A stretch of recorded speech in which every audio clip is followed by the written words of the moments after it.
So thank you for tuning into the Supercharge podcast. I'm really excited today because we're here with Naveen Jain, who's an entrepreneur and philanthropist who's really driven to solve the world's biggest challenges through innovation.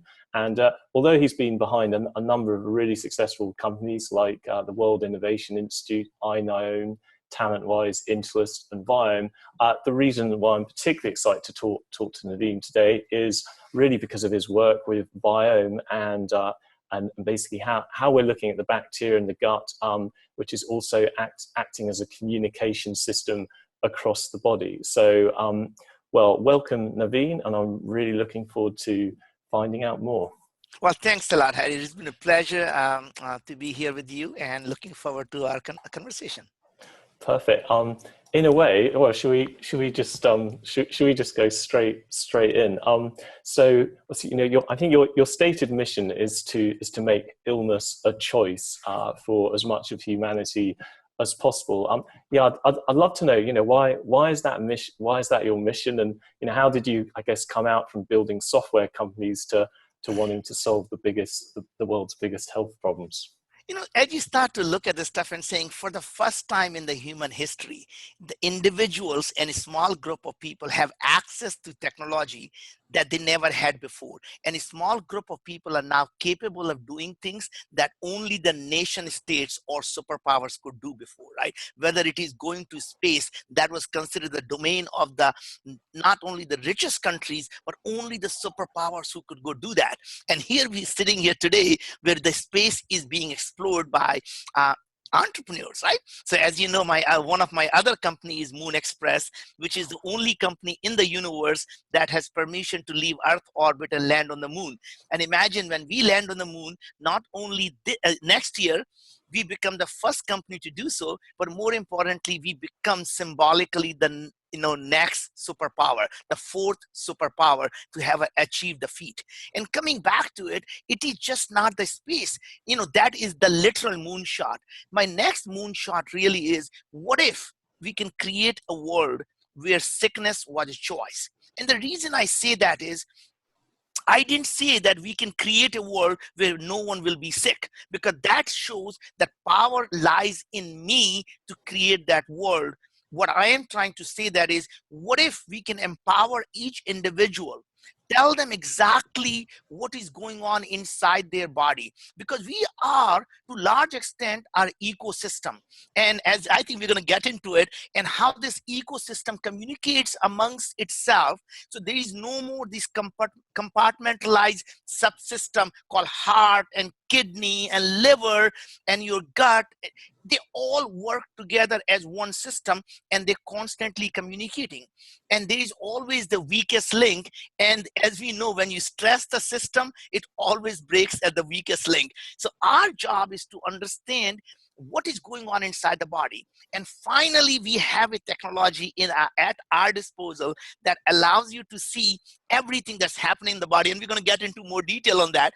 But not only because knowing that is good, but really what matters is, what can you do about it? Right? How do you modulate the communication? How do you modulate the production of different enzymes and different chemicals?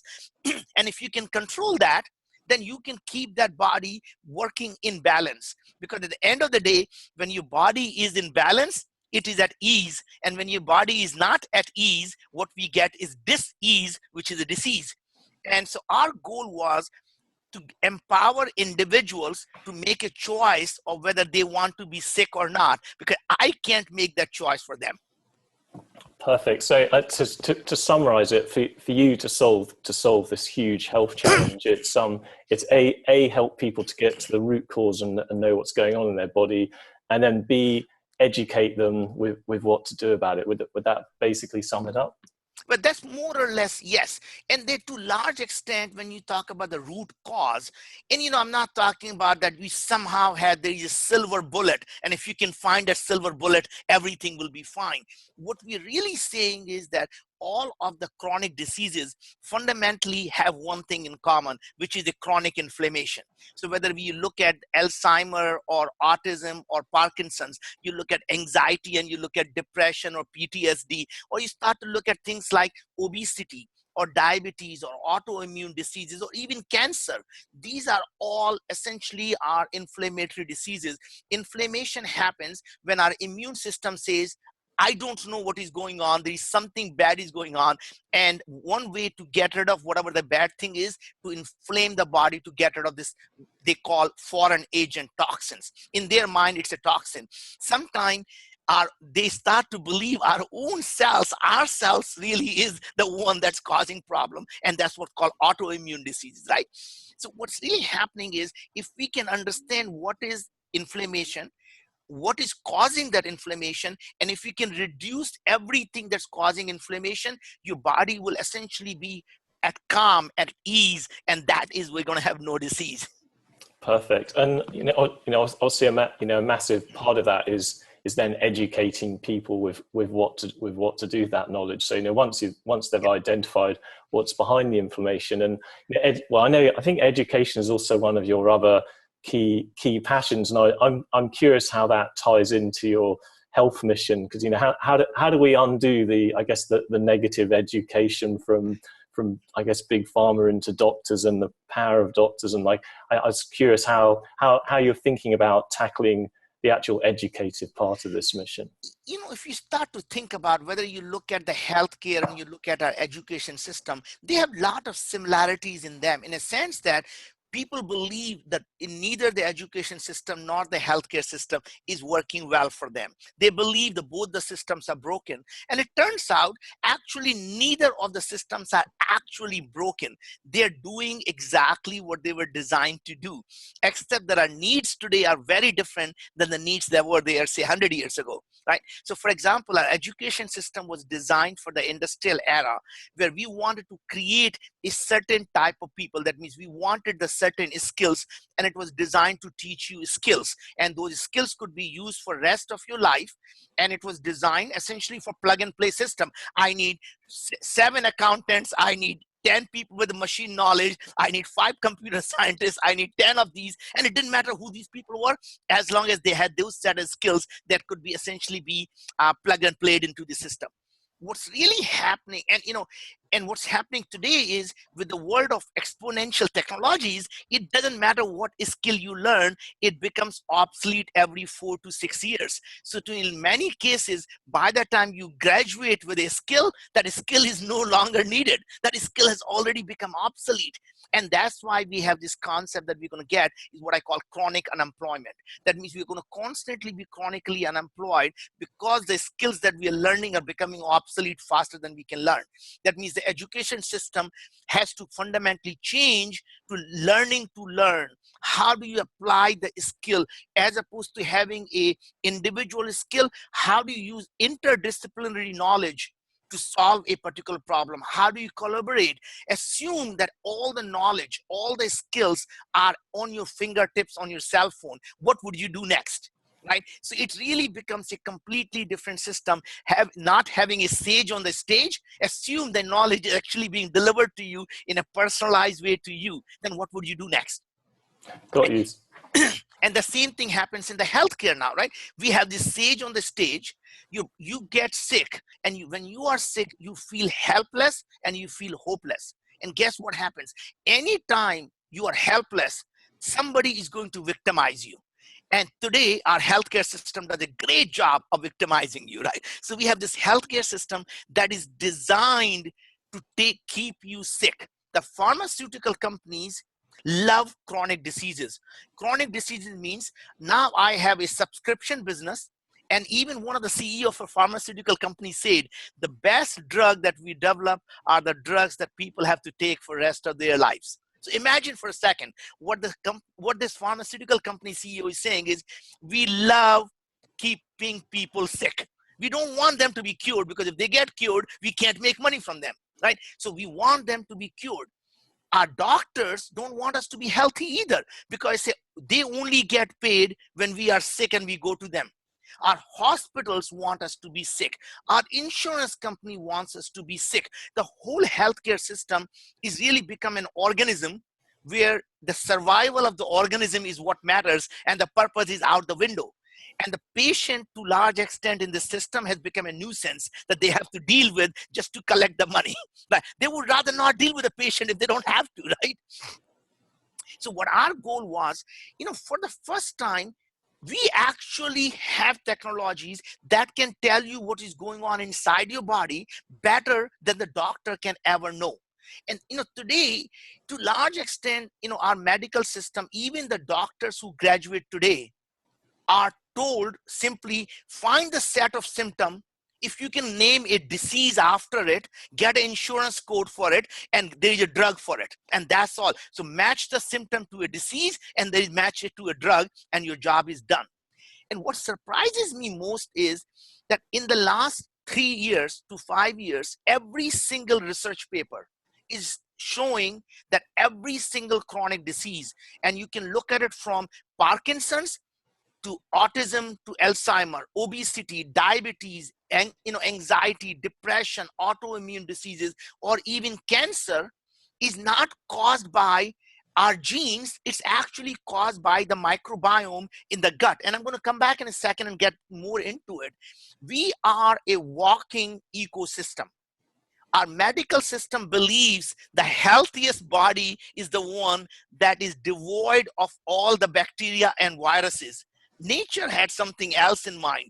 In fact, from a nature's perspective, the bacteria and viruses have been around for billions of years. The humans are very new to this ecosystem, right? The humans only evolved as hominids 250,000 years ago. Right, so bacteria and virus has been around, and to large extent, if you look at from the perspective of the nature, we are really a portable container for these ecosystem, right? So they are the ones that are inside our body. Our human DNA only produces 20,000 genes, and there are the trillions of these microorganisms that are largely inside our large colon, the large intestine, the gut. That's where all these trillions of organisms reside, and they produce 5 million to 10 million genes. Think about for a second here. We are 99% microbial ecosystem and less than 1% human, right? And to large extent, when you look at the doctor who's graduating today, they're not even taught about the microbiome. So imagine, here it is, where every disease is being caused and influenced by them. A month ago, there was a research published by the Cleveland Clinic that shows that breast cancer is caused by the microbiome. And then in the last 2 weeks, there are 2 research that were published. One clearly shows whether the chemotherapy drugs works or it actually kills the patient, depends on your microbiome in your gut. And immunotherapy, whether it's anti-PD-1 or anti-PL-1 drug, whether it actually works or it's completely useless, depends on your microbiome. They did the study and showed the PTSD and OCD, or even things like age-related macular disease or multiple sclerosis. You pick a name you want. Every one of the diseases is influenced by these organisms that are constantly communicating with our body. The microbiome is communicating with our mitochondria. Microbiome is communicating with our human cells in terms of gene expression by modifying the microRNA, not only in our body, but also in our brain. So there was a very interesting research that I found that actually shows that how our microbiome is modifying the microRNA in the amygdala and prefrontal cortex. Imagine what that means. That means they're controlling our behavior and they're controlling our decision making. Does it start to tell you who is the master and who is the slave here? Absolutely. So from a from a technology point of view, when people do the Viome test, obviously, and they get results, of how they can improve their microbiome. I guess how are you thinking of educating people on all of the healthy habits that will help them to build up that that So actually, it's microbiome. more than microbiome, Harry. What really comes down to is how do you keep the body in balance and where all the things are working properly and communicating well each other. Because a lot of the diseases happen when there's a communication breakdown. It's no different than humans, right? We both may be doing the right thing, but if we are not communicating well, we both actually end up becoming the enemies, right? Because the communication breaks down, right? So same thing happens in our body. So what we do at Viome is simply look at what is happening in the microbial ecosystem. So we are not about telling you, oh, here are all the organisms in your gut. We look at every strain of every bacteria, every virus, yeast, fungus, and mold. But that to us just the beginning. And then we look at the stuff and see how active are these things are. But more importantly, what are they producing? What type of short chain fatty acid? Are they producing too much butyrate? Are they not producing enough butyrate? Are they producing certain chemicals? And these chemicals are basically the signaling mechanism that get absorbed in the blood, and they communicate with the rest of the body. And let's call ourselves a host. So we are the host and they are our guest. And our guests are constantly communicating in terms of what they are seeing. Because, if you look at the human body, to some extent, we are like a donut, right? So we have this tube that goes through us. And all of 70% of our immune system is right around the gut. And as we are eating food, our microbiome is analyzing it and actually communicating with our immune system. Is it a friend or a foe? And it's telling immune system, hey, watch out, I'm going to send you the signal to inflame the things and start to kill the system. This is no good, right? So they are constantly symbiotic relationship, because these microbiome wants to keep their place in the gut. So anytime they see a parasite that they believe is going to take over their place, they call for the air help and say, help, help, send the air power, send the immune system, kill them, right? Enemy, right? So my point is they work really well together. What's interesting is many of the neurochemicals that we know of today, like serotonin, most people don't realize 90% of the serotonin is actually produced in the gut. Right? So, if you imagine what happens when we are depressed, we eat. Think about that for a second. Where we are anxious, we get butterflies in our stomach. We don't get the butterflies in our head, right? What does your mother say when when you were young? Harry, listen to your gut. Do your gut check, right? So my point is, this is something we have known for many, many years. What surprised me was actually I was just going through the things, and Hippocrates said 2,000 years ago, all diseases start in the gut. Think about that for a second. 2,000 years ago, he said, all diseases start in the gut. And he said, one man's food is another man's poison. Think about that. What he's saying is there is no such thing as universal healthy diet. A food which is a medicine, one person's medicine is other person's poison. That means a diet that's good for you may not be good for me. And a diet that's good for me today may not be good for me 3 months from now, because as I change my diet, what's happening? It's changing my microbiome. That means communication is now changing, and body is now adapting to one set of things. And when we're eating one set of diet, it's only feeding one set of microbiome, and it's starving the other set of microbiome. And guess what's happening? That communication is getting weaker and weaker now. Right? That means now body is out of balance. And if the body is out of balance, again, you're going to have imbalance, unease, and disease. So idea is to keep this communication of all the microbial ecosystem in itself communicating well, and communication with the host, and keeping everything in balance. Because the microbiome is basically sort of creating a disease or creating health.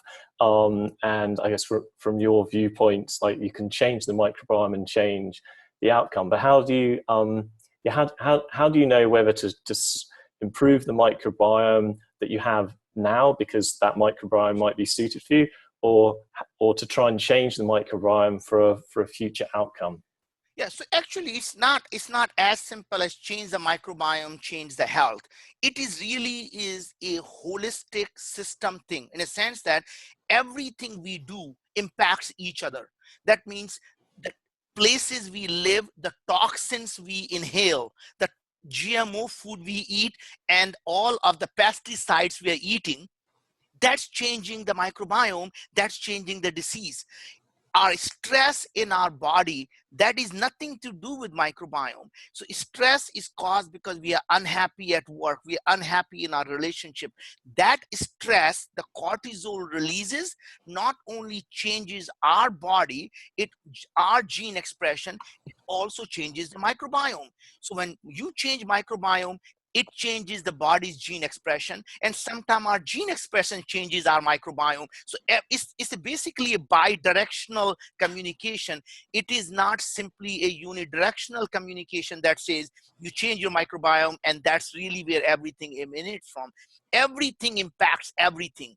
And what we are trying to do is to really keep all these things working well together, finding wherever the weakest links are, fixing that weak link. Sometimes it's in the communication, sometimes it's the not having the mechanism to communicate. That means the organism that need to be producing certain enzymes don't exist. That means we have to give you those enzymes artificially until we can build that. So for example, if you don't have enough CoQ10, then there are certain ATP cycles that just not going to be completed. So we're going to say you need to take CoQ10, you need to take magnesium, or you really need zinc, or you really need butyrate because your microbiome is not producing enough butyrate right now, right?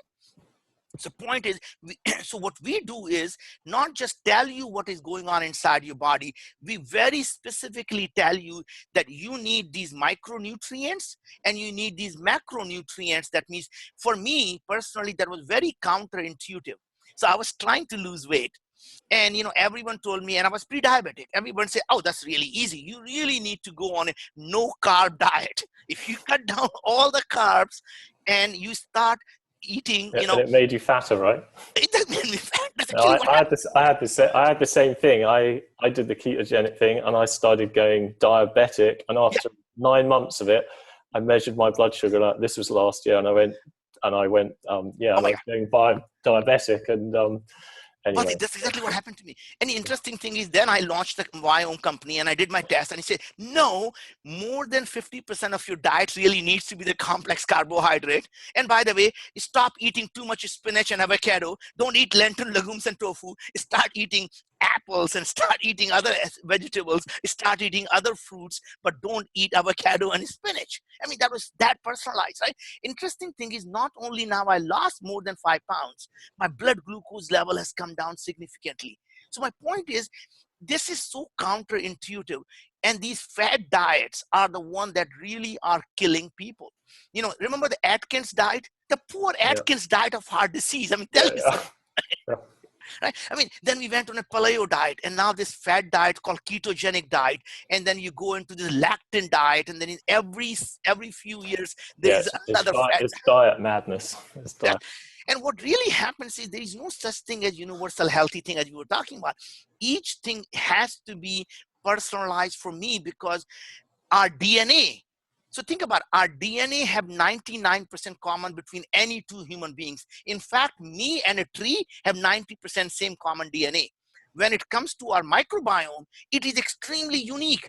Less than 5% of our microbiome is same between you and I, because you meet different people. When you touch people's hand, you hug people, the air you are breathing, the food you are eating, every one of those things changes your microbiome. And that your microbiome is more unique than our fingerprint. I guess the bit I'm trying to work out is, is it the right thing to try and eat for your microbiome in the present, or is there a future microbiome that might be more healthy for you, and therefore maybe you should be eating to some other future state of So, microbiome? well, interesting thing is, you have to introduce that mic. So there are two Yeah, types of concept. One is prebiotic, that how do you feed the ones that you have? And you may have something that are very small quantity and others are in very large quantity. And if you want to grow the one that are in the small quantity, then you can feed the right set of food to feed them so they can actually start to grow. Right? But if you don't even have to begin with the microorganism, then you have to introduce them through probiotic, right? So it's really is not about just feeding to your current microbiome. You have to feed to the current microbiome to keep the balance going. That means really making sure that you reduce the one that are too much and increase the one that are too little. And then you introduce the new set of microbiome through probiotic, and there is no one probiotic for each person. You have to find what's lacking. And then even then you have to introduce the idea of these chemicals that are lacking. So that means you still have to keep the body in balance so that you can start moving, is to give you the zinc and the magnesium. And we don't say just take the multivitamin, because that really is, you're pissing it off basically, right? Is to understand exactly what is needed for the body. And that's really is our key. Our key is to give you the actionable thing you can do today to keep your body healthy. And the main thing that I love, Harry, the satisfaction I get is, you go today to the Facebook and just type Viome. Our customers are our biggest promoter. They all telling, we never say we cure any diseases, and our customers are constantly telling everyone else, I had this, and my God, I feel better today than I ever felt in the last 10 years. I've been on this medicine for 5 years. I've never had as much success as simply just eating this Viome recommendation, right? So we are using the food as a medicine that a medicine could do. Yeah, that's wonderful. Yeah, let's talk a little bit about, I guess, yeah, about the communication system in the body, because I mean, we were having lunch back. I think it was last August at JJ's Mindshare, and I think we were talking about cellular communication, and then you just mentioned how you thought bacteria were using a non-local form of communication. So I'd love to hear your thoughts on that. Well, first of all, you are one of the smartest guys who actually understood what I was talking about. Because most people say, whatever, right? What's for lunch, right? Yeah. But it's very interesting that these communication mechanisms are so many different ways these organisms communicate among themselves and to the host, which is the human body, right? So now we know that even the bacteria are communicating what they call quorum sensing. So quorum sensing is really this decentralized system, and they keep each individuals are releasing this signal and say, I'm here, I'm here, I'm here, right? And until they get enough of the unity to say, okay, enough of us are here now, they change their behavior suddenly. And that's when they change the behavior, they start releasing. And the biofilm, the mucousy thing that you see sometimes when you have a wound and you see this mucus thing, that's actually the biofilm. And the biofilms get formed when these bacteria start to sense there is enough of them now, they can form a relationship and create a barrier. So nobody can get in now, right? And that barrier they create to protect themselves. And once they create a biofilm, it gets very, very difficult to penetrate. By the way, so it's not just the bacteria. So most people think that microbiome is about bacteria. Interesting thing is something called mycobiome, M-Y-C-O. Mycobiome is the fungal community. And the fungal community is actually just as important inside the gut, because it all communicates with each other. The yeast, the mold, and especially the viruses, and more than the viruses, the bacteriophages. So bacteriophages are the viruses that only impact the bacteria. And all this ecosystem, it's not something is good or something is bad per se. They become good or bad depending on what else is there. In a sense, they can keep each other in check, and you need all of them for this good ecosystem. So think of it like an Amazonian forest. It's not one thing is good or bad. You take one thing out, everything else changes, because people are feeding on each other. And if you take one thing out, there's something else who's not getting fed, and they reduce and everything else changes, right?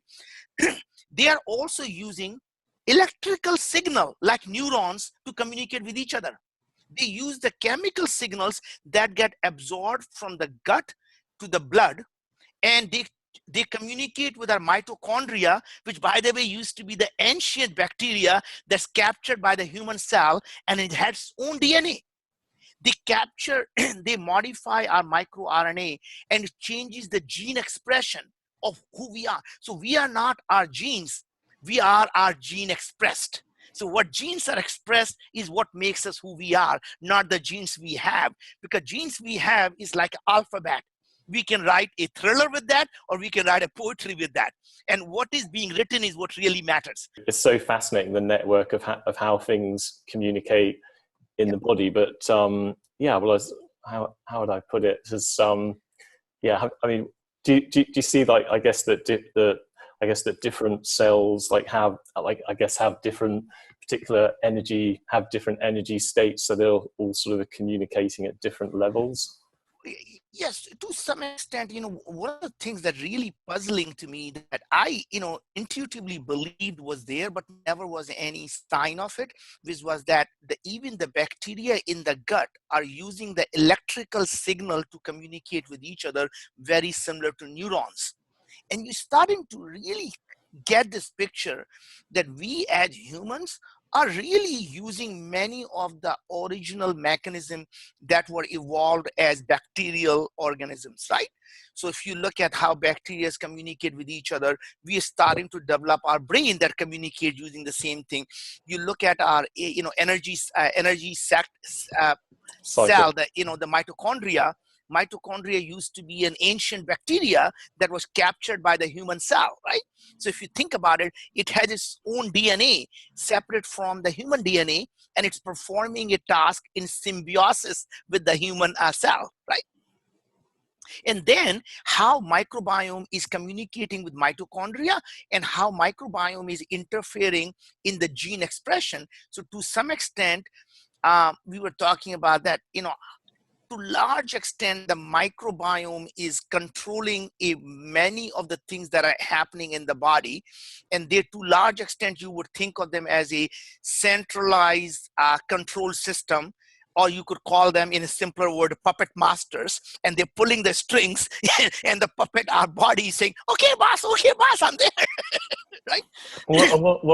What makes you think it's the microbiome that's the control system versus then an overall field control system? Because I guess, like, there's that concept in physics when I guess everything is holographic. You can't necessarily say A causes B. It's more of a synchronistic event. And I'll tell you why. So they did some of the very interesting, what I call the causative studies, right?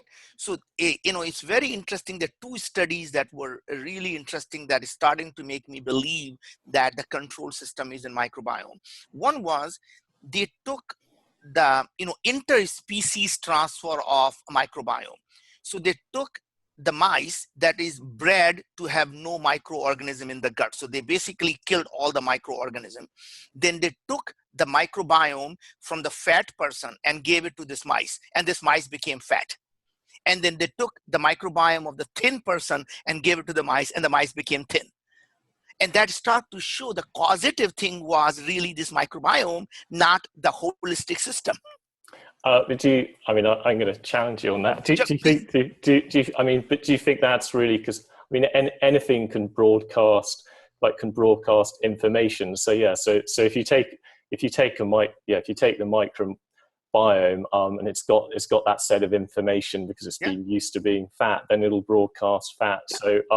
So in parallel, well, I think you'll find it quite interesting, because we've basically been studying what we call information medicine, where we're basically able to put information in onto a signal, and then that information is transferred to what we would call the body field, that's then picked up by every cell, in the body. So that I think is really what's happening is, these microbiome are releasing the information signal, and the information signal is in the form of these metabolites, which are really these small molecules which are getting absorbed in the blood, and that are essentially saying the signal to the things, hey, start enlarging these fat cells because the famine is coming, right?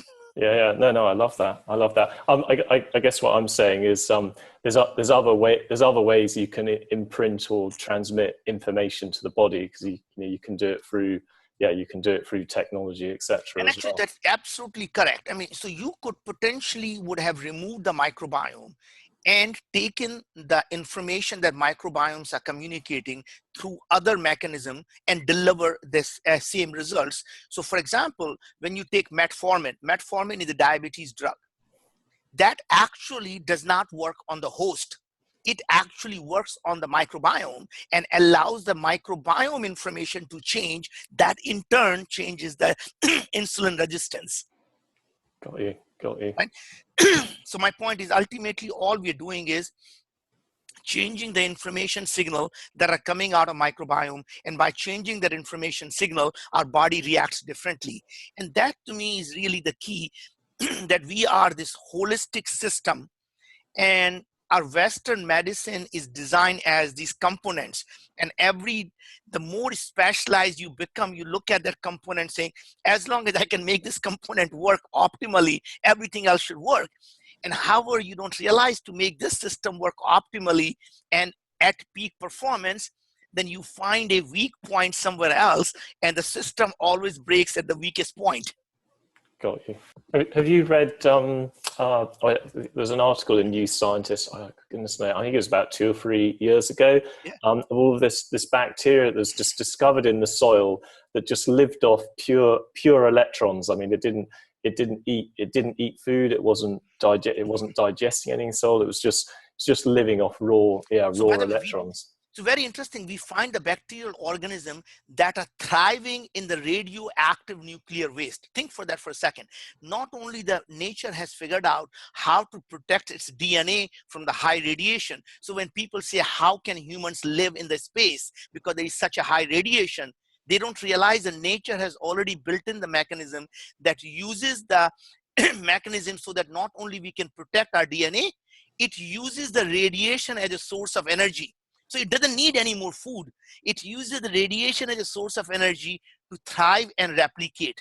Now imagine if we can take the genes from that bacteria in vivo, use the CRISPR technology to modify the human genes, and suddenly not only we are protected from the radiation, we don't need to eat pizza anymore. We can just go walk and get the radiation. Well, we've already, I think, slightly differently, but we've already got that gene in a sense. So I mean, Gilbert Ling, I think it was in the 60s. So he wrote this paper where he was basically calculating the cell, basically the source of energy in the cell, and he calculated that only 25% of it was coming from the sort of fat and carbohydrate down to the ATP route, and 75% was basically unaccounted for in the normal ATP cycle. And then his explanation was it's probably, it's coming from ambient heat and a little bit like photosynthesis, and heat's being converted to a source of electrons in the cell. That is a fascinating work. I have to read on that because that's really is very fascinating. So other thing that I find really fascinating is that how our gut and our brain are actually connected through the vagus nerve, and we are constantly communicating back and forth. It's a bi-directional communication system. We're using the cortisol, the serotonin, and dopamine as the reaction. And that's why you would notice is that, when you're anxious, you get the butterflies in the stomach, when, all the, serotonin that's produced in the gut.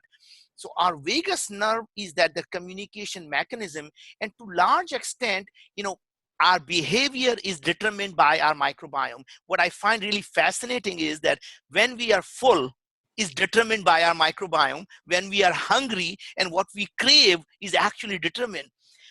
And I wonder that, to large extent, they are the one that's pulling these strings.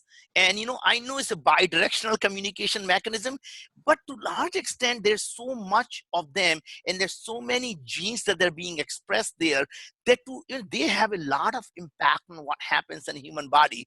And sometimes I wonder, are we really looking at this thing in a wrong way? You remember a long time ago, we used to believe the earth is the center of our solar system. And when Galileo says that it may be the sun, they wanted to kill him because he was fundamentally changing that we are not the center, right? What if we are wrong and we believe our primary brain is here? And this, our gut, we call a secondary brain. What if that was the primary brain? What if our gut was our primary brain, and the thing sitting on the top of our shoulder is simply the motor cortex that follows the direction of? I'll go one further than that. What do you think if it's even outside the physical? I guess outside the physical tissue per se, and it's actually in a field. Like I think I mean, it's like in medicine, there's MRIs, Yeah, EKGs, ECGs, and yeah. so we know these fields are, well, obviously we know these fields exist, and we just think they're interesting from a diagnostic point of view.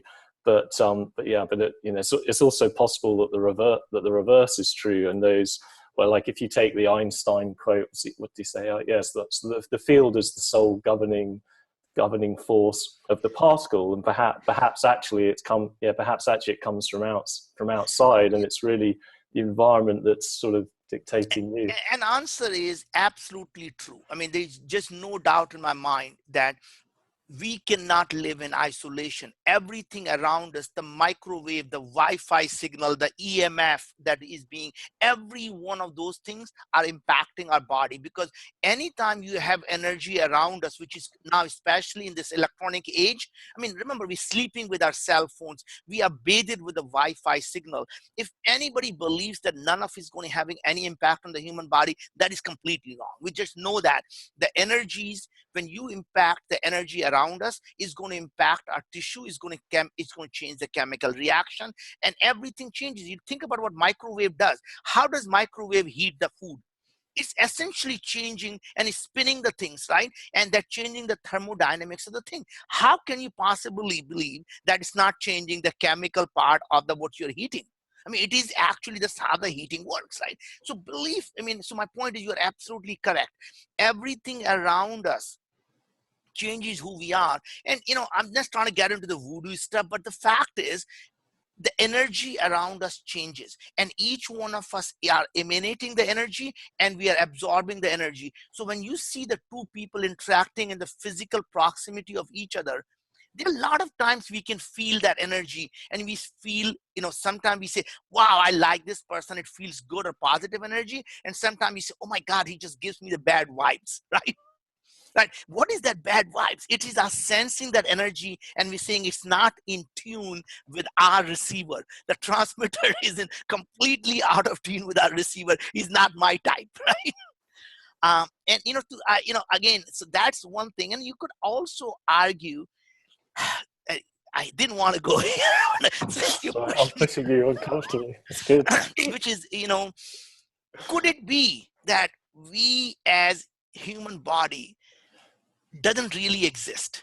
It only gets created through our imagination that we are there. That means, what if the hand that is we see is not there? Only when I look at it is there, because when I don't look at it, I don't see it, right? And when I touch it, is it simply the haptic feedback that I'm getting that it's something is there? It's very similar to what if you're wearing a full body suit in a virtual reality, and you can touch something and you feel it's there, even though it's not there. What if our brain is playing that virtual reality game with us, and that we are seeing things that don't quite exist, and we're getting that haptic feedback that's built into our somatosensory signals that we get from the touch? And what if that touch is actually being fabricated? Well, I guess, yeah. Like when you look into, I guess, into physics, I mean, the physics of reality is quite, I guess, is quite similar to that matrix idea of simulation, because ultimately there's nothing there. And it's very interesting that there is very few times the religion and the science are saying the same thing but in a different word, right? So you look at the scientist, or even look at Elon believes that we are living, the chances of us not living in a virtual reality are close to zero, right? He believes there is a programmer who created this whole thing called that humanity, and we are simply simply the avatars in somebody's virtual game, right? And that means a programmer created us. The religion says God created us. What if the God is the programmer? My point is, we are saying the same thing. In a religion, we call that a God, and the science calls that a programmer, and we call that a creator. I mean, isn't that same thing, the same concept? Basically, everyone is saying that we are living in this virtual world, and we don't really quite exist. And maybe we have, the Big Bang was nothing but the Mac rebooting. Da-dang! I mean, yeah. I think what that does do is it gives tremendous power to the individual, like over their health. Because, as I say, it's not it's not just from the environment. I mean, your thought is, well, your thought is probably the most direct form of control system that you can get, and that can obviously affect all of your health. I would like to come back to Viome. Sorry, I know. Sorry. Having gone through all of the things, let's bring it back to the reality. So Harry, what did you understand that what Viome does? So I want you to explain this to me. Okay, sure. So basically, what Viome does from a practical, well, let's just take people through the practical side. Yes. So basically, they can go to your website. They can What's the website? It is viome.com. Hopefully. Yes, it is. Yes, that's good. Yes, they can basically go to your website. They can order a microbiome test, and then from that test, they send you back a sample. Actually, it's not a microbiome test, Harry. So this is really a thing we send that does both the metabolic intelligence and the gut intelligence. So we look at how does your body digest the carbohydrate, how does your body digest protein and a fat, and that's looking at the host side by looking at the blood, and then we look at what's happening inside your gut. And then we are adding a couple of more tests that are going to be coming out in the next 60 to 90 days, which are around the mitochondrial gene expression and the blood gene expression and the inflammation, and looking at the urine metabolites, which essentially shows you the biochemical reactions of the body. And we take all this data and then we put that into the artificial intelligence engine to see what is going on inside Harry's body. What is the right nutrients that he needs? What is it lacking? And then we make very specific recommendation of what food you need and what supplements you need, what probiotics you may need. And again, we are not selling any of that stuff. Our job is to simply tell you what your body is lacking rather than try to sell you anything, right? So we say, look, here is what you need, and you can go buy them from Amazon. You can buy them from, here are the 3 vendors that we like. But the point is, our job is to literally be on your side, to empower you with information and give you the actions you can take, because we want you to believe you don't need a doctor simply looking at the thing. By the time you walk in, he's already writing a prescription. They don't want to hear your story. They don't even want to know what's going on. Oh, doc, my head has been hurting. Oh, you got a brain tumor. No, doc, I've been coughing. Oh, you got pneumonia. Doc, listen to me for a second. Right?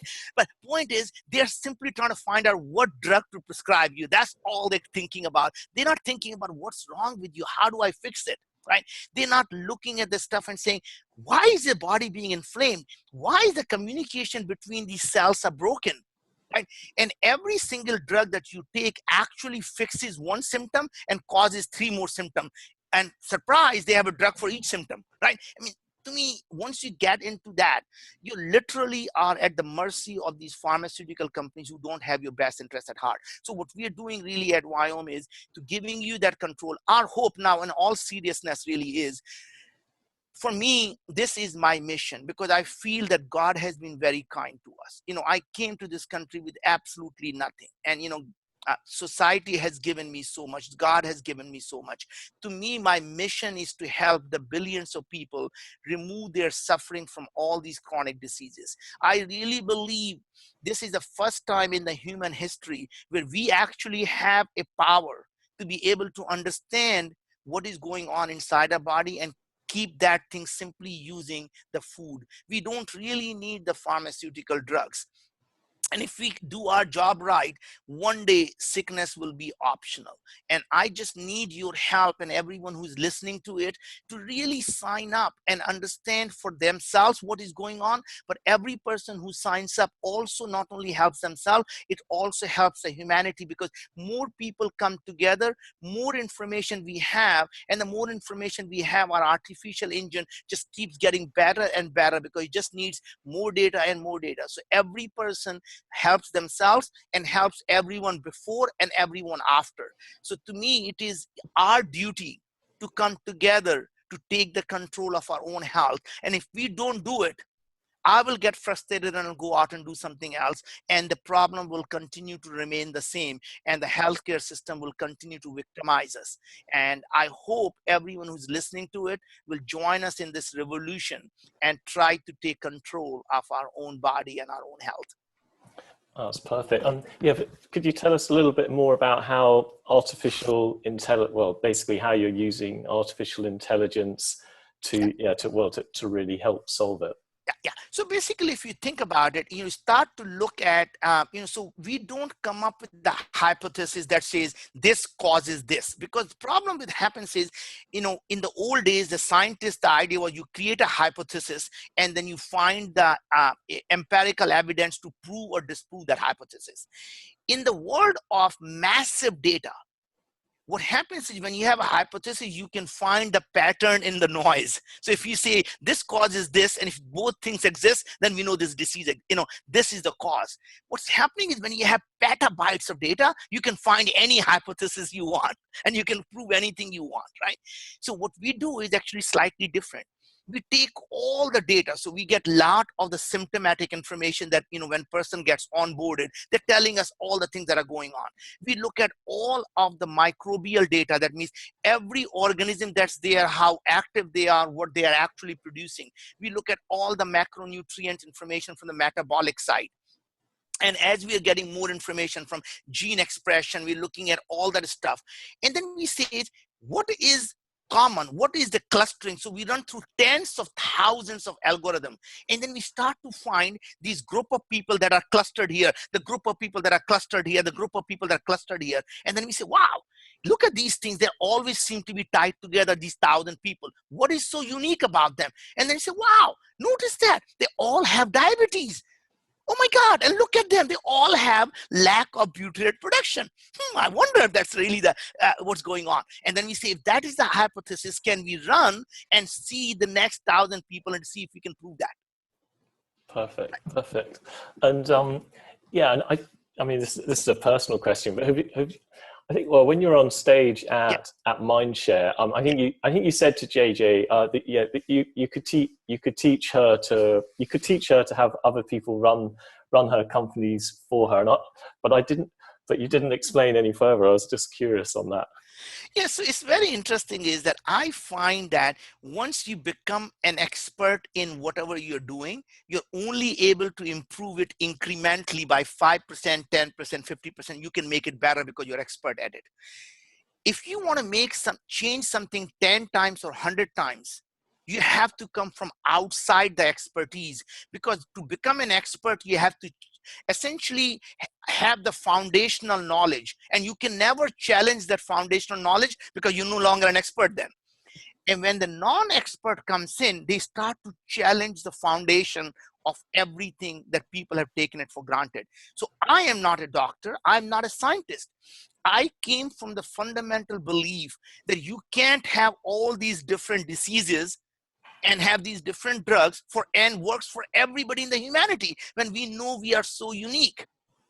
There has to be something else. And when I started to dig into all the research, it became clear to me the system has been ignoring the microbiome. And the reason they have been ignoring is because they want to have a mass-produced drugs that can be selling to billions of people, and they don't want to personalize it. And I said, what if we can personalize it? What if we don't really need the drug? What if the food was the only medicine we need? And that fundamental belief is what caused me to start building a team. So think about it. The head of the IBM Watson research came and joined me because they want to solve this problem. It is the legacy. It is something that can help a billion people. Dr. Massier, Dr. Peralina, I mean, you look at the Dr. Banwar, Dr. Yusevich, I mean, all these people came together because they all were aligned to this mission of making sickness optional. So my thinking is that if you have an audacious moonshot, the humanity will come together to solve it. If you simply do something to make money, people walk away from it, because people don't want to make more money. People want to do what's really good, and doing good and doing well should be coming together, and there should be nothing that simply does well or simply does good. If you want to do small good in the world, you start a nonprofit. If you want to do a large good in the world, you start for profit. So to sum up, I mean, in your I mean, with what you do with your time, are you mostly focusing on the why and the who can help achieve the why? Is it as Yeah, so simple as that? I start with the why. What is it that I want to do? And if I do succeed in doing what I'm doing, how would that change the trajectory of how humanity is going to live in the future? If I do succeed, God forbid I am successful, would it actually help the billion people across the world? And if the answer is yes, I'm willing to dedicate my life to doing it, right? And that's the reason I started Moon Express, to really save the humanity from potential extinction, because we're all living in this single spacecraft, and we don't want to become a dinosaur if we get hit by a large asteroid. And I started Viome for simple reason, because we can make sickness as an option, not just a matter of bad luck. What if it was really a choice that you could make? And my hope is that as soon as I finish this, I'm going to go out and fix the education next, create abundance of food, create abundance of energy, create abundance of land, because there is no reason we should not be able to have abundance of everything. What if energy was the next air, where everyone has it, it's democratized and it's demonetized? That means it's free to anyone and no one fights over air and oxygen. What if the energy was the next oxygen that's free for everyone? And if we have free energy,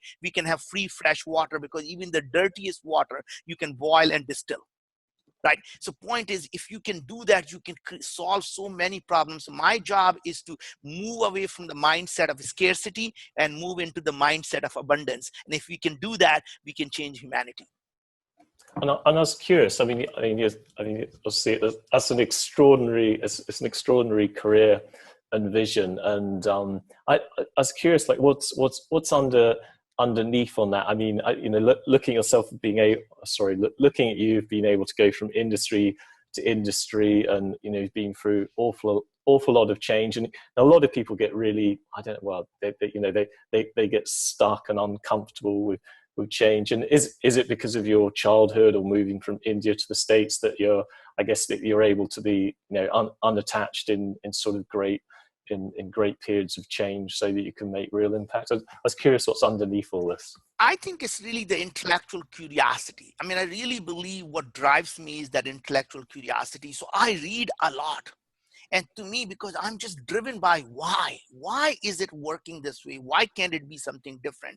So there are times I would spend, probably reading, hundreds of scientific papers and tens of books of what caused the body to have a cancer.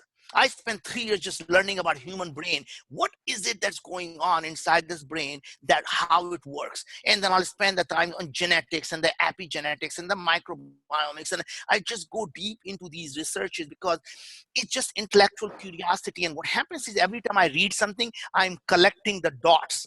And anytime I see these problems, I'm thinking, wow, I have this missing dot. If I can plug in there, that can solve that problem. Right? So I'm always looking for what are the biggest societal challenges and what are the dots available in my pocket that I can mix and match to solve a particular problem. Thank you. Well, I think, is there anything more that you'd like to say to the audience? Because that statement probably sums it up. I really think that, as opposed to looking at the world as is, focus on what you want the world to be. So don't focus on, is this glass half empty or half full? Focus on, do you want to fill this glass? Is this glass worth filling?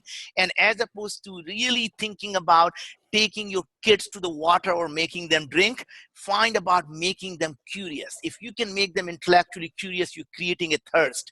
And if you can make them thirsty, they will find the water for the rest of their life, and they will be drinking on their own. So our job as a society is to make everyone thirsty, and the thirst comes from intellectual curiosity.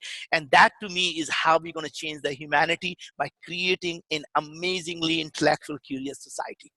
Well, I'm sure from that everyone has got extremely thirsty, and I really highly recommend that they go to viome.com and take it from there. Thanks a lot, Harry. Look forward to talking to you more. Take care. Thank you.